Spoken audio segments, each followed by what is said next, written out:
Hello. So 10 minutes before the end of the Barcelona test, a bombshell arrived in our inboxes in the form of a press release from the FIA announcing that it had concluded its investigation into the Ferrari power unit. It had reached a settlement with Ferrari about that investigation, but it wasn't going to tell us actually the contents of the investigation or what conclusions it had reached.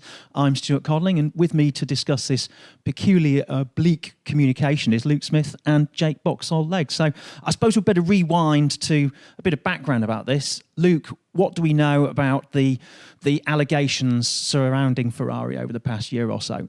Well, as you say, it's been a long-running thing that Ferrari have been defending themselves about over the performance of its engine and its power unit all the way through the 2019 season. At a very mature stage in the technical regulations for these V6 hybrid power units, Ferrari all of a sudden last year made this massive step forward. They were racking up some crazy speeds over the rest of the field, and that aroused a lot of suspicion. And then there was a lot of questions about oil burn and things they could have been doing with the power unit to gain an advantage that may have been outside of the regulations. And it's a few instances towards the end of last season when technical directives were issued in response to queries raised by rivals such as Red Bull and Mercedes. And it kind of got to the end of the season with no real concrete conclusion as to what had actually happened. But at the end of the season, Mercedes won the titles anyway, so not too much to worry about on the Ferrari front. And then, as you say, right before the end of testing, just we were finalising our reports and getting ready to pack up. And also, by the time Ferrari had stopped talking as well, there was no more media sessions or anything scheduled. We got this press release through saying there'd been a settlement and very few details otherwise. So, a peculiar case, as you say. Before we dig further into the technical aspects of this, we should probably underline that this email was sent 10 minutes before the end of the test, 10 to 6 on a Friday night. Great time to bury bad news.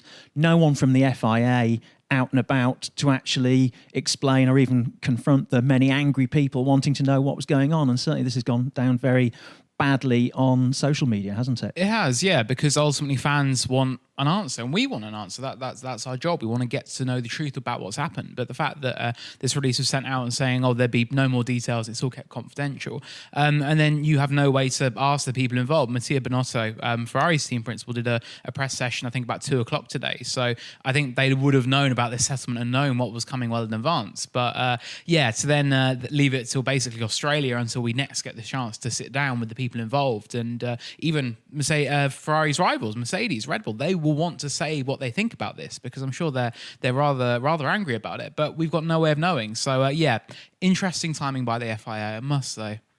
So Jake, what do we actually know about what people thought Ferrari were doing, and what were the FIA actually kind of looking at beyond? I think they fitted 2 fuel flow sensors, so they're obviously looking at that. There are also technical directives about oil burning and the intercooler as well, weren't they? So what do we think Ferrari were doing? Okay, so I think there's 2 general schools of thought on this, and Ferrari could have been doing both. So first of all, there is, as you say, oil burning. Now, this is something that teams had been using for the last few years with these V6 turbo hybrid power units, and simply by combusting the oil, by bringing it into the combustion chamber of the engine, they're able to just derive a little bit more power because they have more fuel in the cylinder, and therefore they're able to just use more energy and derive that from the petrol, stick it to the wheels, and you go faster, in simple terms. But the FIA made sure that you couldn't really do that, so Ferrari allegedly used some trickery to leak oil through the intercooler so that it would vaporize, and then it would be able to enter the combustion cylinder that way. And so the intercooler is the part of the car that cools the gas after it has been through the compressor, because it gets very, very hot when you compress a large volume of that. So it gets into the engine that way. But also there's suggestions that Ferrari used more fuel than it was allowed. And this kind of came to a head in Abu Dhabi last year. Charles Leclerc was caught with having more fuel on board his car with a significant amount compared to what was declared on the car. And there was a technical directive that was issued midway through last year, Technical Directive 1219, I believe it was called, which meant that you had to correctly declare how much fuel was on board your car within a certain parameter to stop you from circumventing fuel flow regulations. Now, teams can do that because in the previous set of regulations, there was only one fuel flow sensor. So if you could bypass that, you could get over the 110 kilograms per hour fuel flow that was mandated. So there's a lot of trickery here. So for 2020, there's another fuel flow sensor on top of the one that was already in the car that just makes sure that teams can't really bypass the system too much. It's being monitored a lot more closely. So what I think this news is as well is it's taking what was investigated at the end of last year with regards to Ferrari's engine.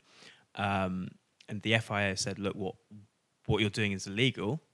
And presumably, obviously one can't read into what they've written too much because they've been very spotty on detail. But what I would think is that they declared it was illegal and then asked Ferrari for what else they did to get away with it so that they could put this in the next cycle of regulation so that no other team can do it. So it's almost like salting the earth so nothing grows there again, really.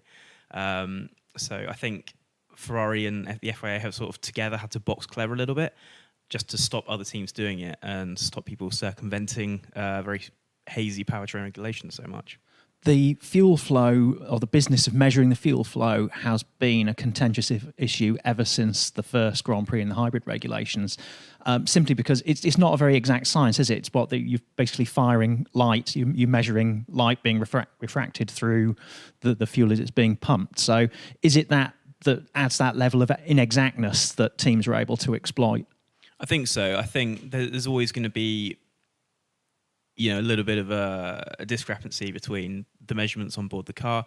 Teams will try to circumvent it through other pipe work on the car and stuff. Obviously, you go through scrutineering and stuff, but teams are incredibly clever and incredibly wily. And in motorsport, teams will cheat until they can't get away with it anymore.